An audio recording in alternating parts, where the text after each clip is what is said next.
जैन आगमों में 11 अंग हैं और उनमें एक अंग आगम है थाणं, स्थानम, स्थानांग। थाणम आगम के छठे स्थान का 101वां सूत्र है। 6 कप्पस्य पत्थारा पन्नत्ता तंजहा पाणाति वायस्य वायं वयमाणे मुसा वायस्य वायं वयमाणे अदिन्ना दानस्य वायं वयमाणे अविरति वायं वयमाणे अपुरिस वायं वयमाणे दास वायं वयमाणे इच्चेते 6 कप्पस्य पत्थारे पत्थरित्ता सम्म मपड़ी पूरे माने तत्थान पत्ते। साधु का अपना आचार होता है। साधु के 5 महाव्रत हैं। सर्व प्राणातिपात गिरमर पहला महाव्रत है। महान व्रत, बड़ा नियम है कि प्राणातिपात, प्राणियों के प्राणों का अतिपात नहीं करना, हिंसा नहीं करना। 3 कर्ण 3 योग से जीवन भर करना, कराना, अनुमोदना, मन से, वचन से, काया से, यो 3 कर्ण 3 योग से जीवन भर के लिए साधु के त्याग हो जाता है हिंसा का। इसी प्रकार सर्व मृषावाद विरमण महाव्रत, पूर्णतया मृषावाद, झूठ बोलने का वर्जन करना जीवन भर के लिए नियम होता है। तीसरा महाव्रत है अदत्ता दान, सर्व अदत्ता दान विरमण, पूर्णतया अदत्ता दान, चोरी का प्रत्याख्यान। और चौथा है सर्व मैथुन विरमण, पूर्णतया मैथुन सेवन का परित्याग। और 5वां है सर्व परिग्रह विरमण, पूर्णतया परिग्रह, रुपया पैसा आदि रूप में परिग्रह रखने का प्रत्याख्यान। छठा व्रत है सर्व रात्रि भोजन विरमण व्रत, सूर्यास्त से लेकर सूर्योदय तक यह रात्रि काल है। इसमें आहार नहीं, पानी नहीं, पूर्णतया चारों आहार का परिवर्जन, यह भी नियम है। शास्त्र में यहां एक बात बताई गई है कि साधु का अपना आचार है। अब कोई एक साधु दूसरे साधु पर आरोप लगा दे कि तुमने यह गलती की है। आरोप 4 प्रकार का हो सकता है।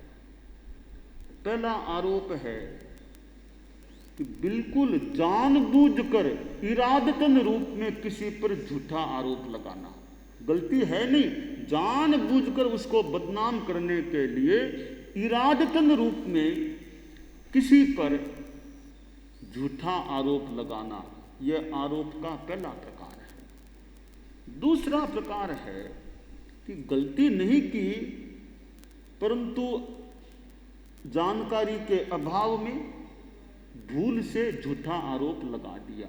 लक्ष्य नहीं था झूठा आरोप लगाने का, बदनाम करने का उसको, तो जानकारी पूरी हुई नहीं, जल्दबाजी में कोई बात कह दी, अनजान में किसी पर बिना इरादा के बदनाम करने का, बिना इरादा रखे कोई बात कह देना, यह भी झूठा आरोप है, पर उसका इरादा वो बदनाम करने का नहीं था। यह आरोप का दूसरा प्रकार है।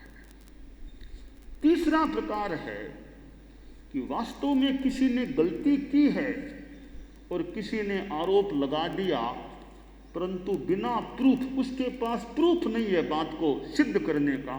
गलती वास्तव में की है पर गलती का प्रूफ पास में नहीं, बिना प्रूफ का आरोप लगा देना, यह तीसरा प्रकार है आरोप लगाने का। चौथा प्रकार है प्रमाण सहित किसी पर वास्तव में गलती की भी है, उसका प्रमाण भी उसके पास है, सहित प्रमाण किसी पर आरोप लगाना, यह आरोप का चौथा प्रकार है। चारों आरोपों में देखें तो पहला प्रकार का आरोप तो बिल्कुल खराब, त्याज्य, निंदनीय है। दूसरे प्रकार का आरोप है वो भी आके प्रमाद है, पूरी जानकारी के बिना बिना मतलब किसी पर क्यों आरोप लगाया, वो भी अच्छा नहीं है।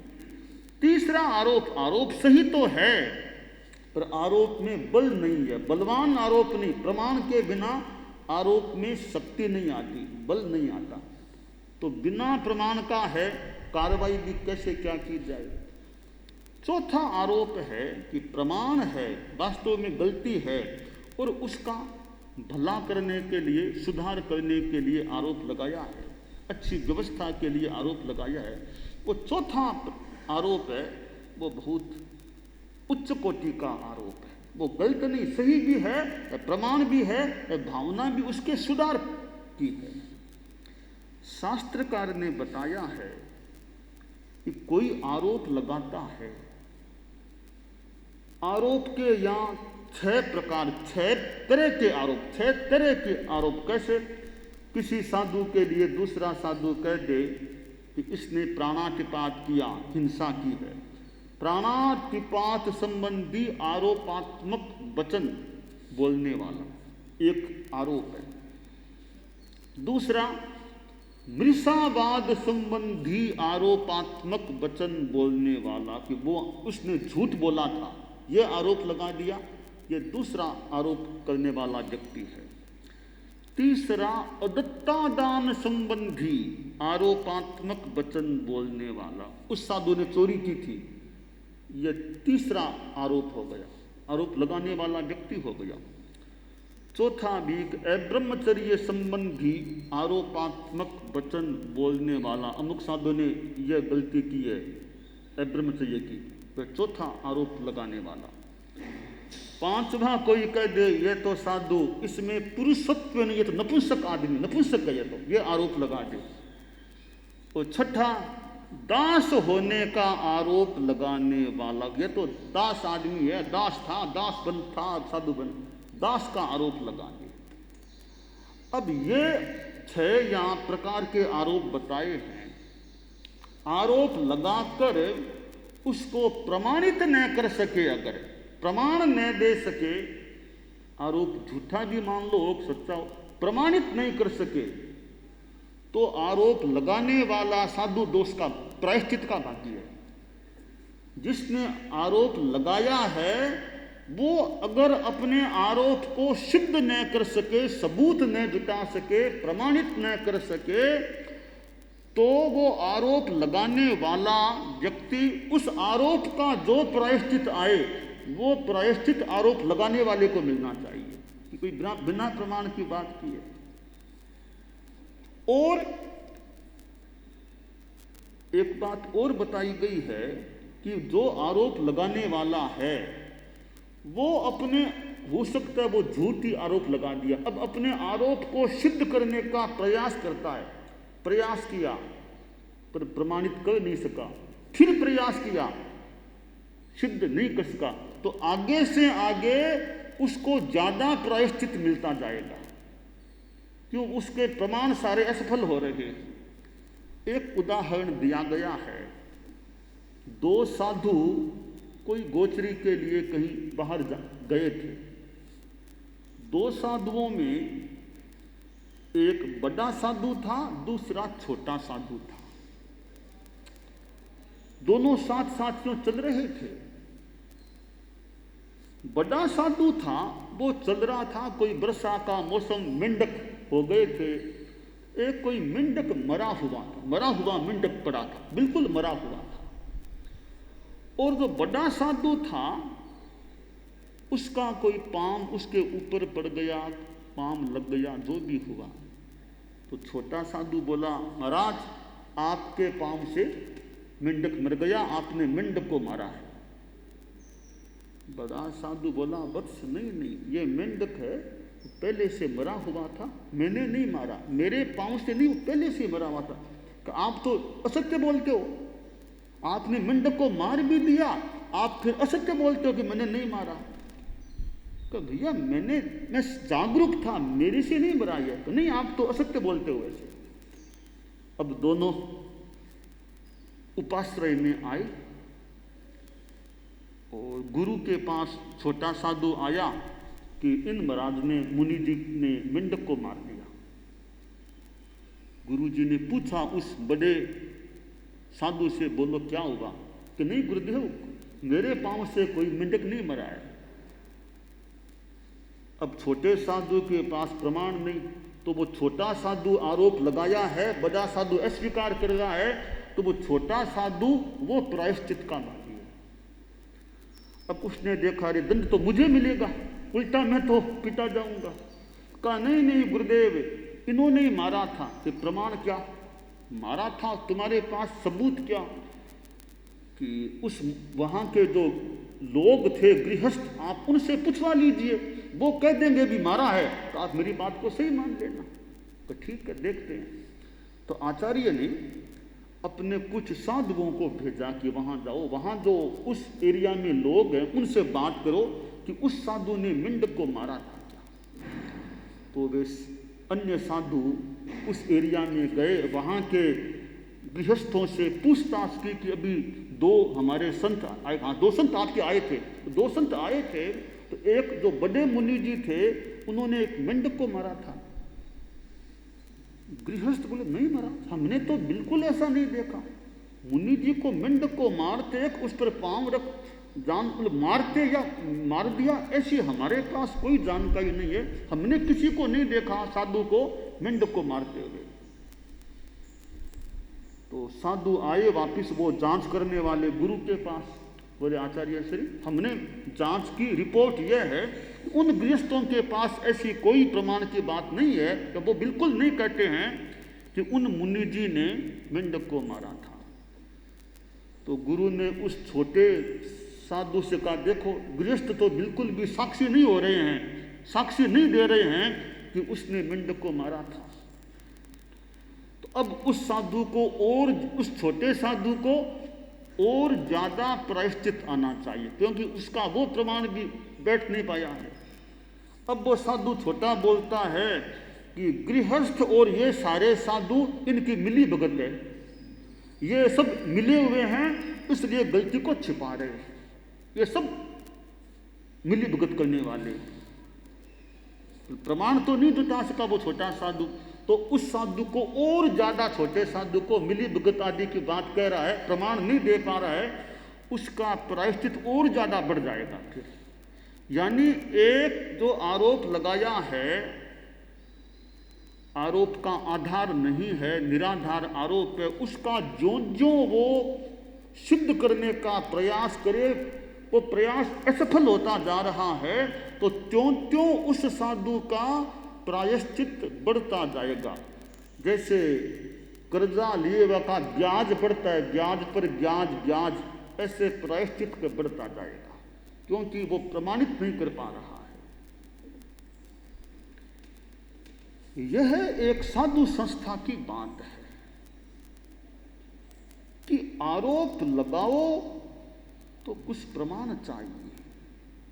आरोप झूठा भी, गलत भी हो सकता है, सही भी है, तो कार्रवाई की बात है तो प्रमाण दो, वरना तुम खुद प्रायश्चित के भागी बन सकते हो। हमारे यहाँ एक व्यवस्था है कि कोई साधु किसी दूसरे साधु में कोई गलती देखे, दोष देखे, तो तुरंत जता दो, बता दो, गुरु को बता दो, उसको बता दो कि ये गलती की है। पर कोई साधु गलती को बताता नहीं है, छिपा के रखता है। 2 बरस, 4 बरस, 6 बरस बाद में बोलता है कि उस बरस, उस समय, उस जगह उस साधु ने गलती की थी। तो अब जिस पर आरोप है वो कह दे, गुरुदेव मुझको तो कोई याद नहीं ऐसी बात कि मैंने कोई गलती की है। वो कहा नहीं, इसने गलती की थी। तो जो ये आरोप लगा रहा है, गलती बता रहा है, वो गलती बताने वाला प्रायश्चित का भागी, दंड का भागी है। इतने समय बाद गलती क्यों बताई है? अगर तुमको सुधार करना था इनका, उसी समय या आसपास के समय में बताते। 5 वर्ष, 6 वर्ष, 4 वर्ष के बाद आज उसकी गलती तुम क्यों खोल रहे हो? इसका मतलब तुम्हारी नीति खराब है।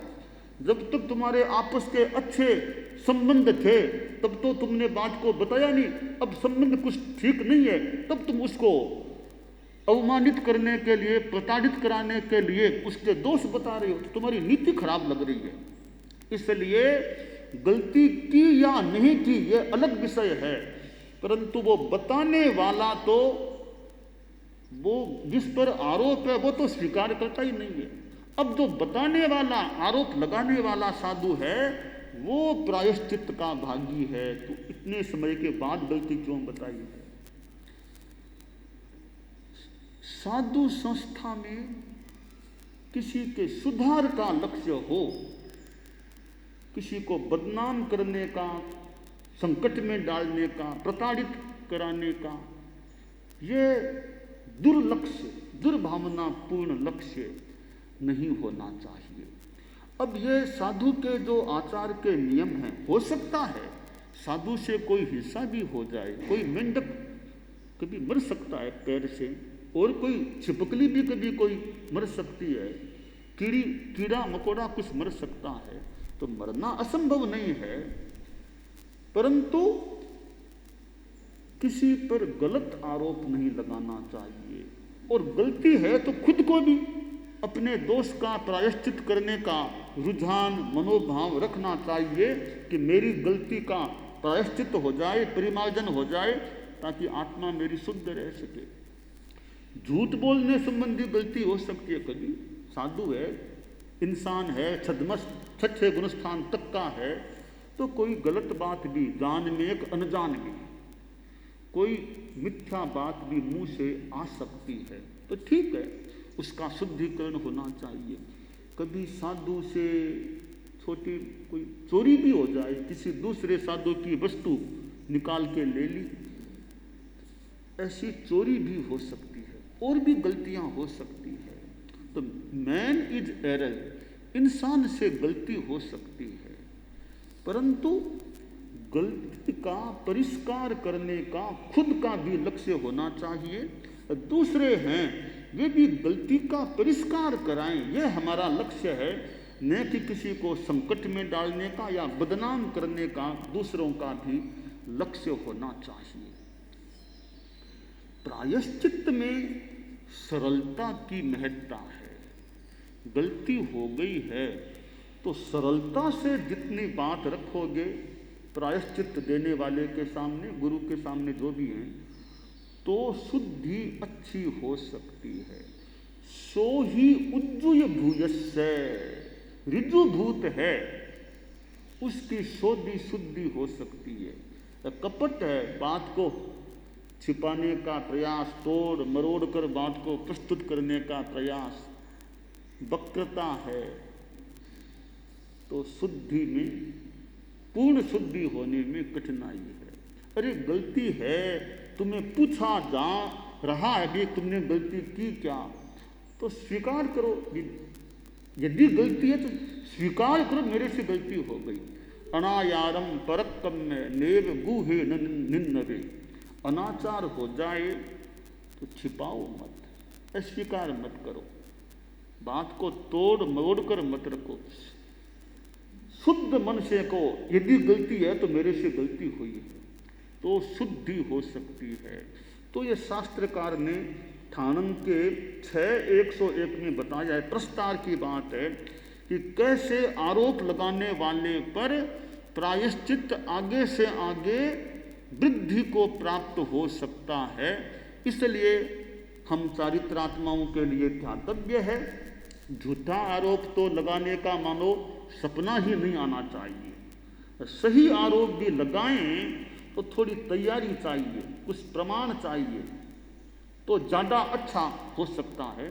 तो चित्त शुद्ध हो, किसी को बदनाम करने का इरादा नहीं, इरादा हो तो सुधार परिष्कार का हो, यह साधु में और गृहस्थों में भी होना चाहिए।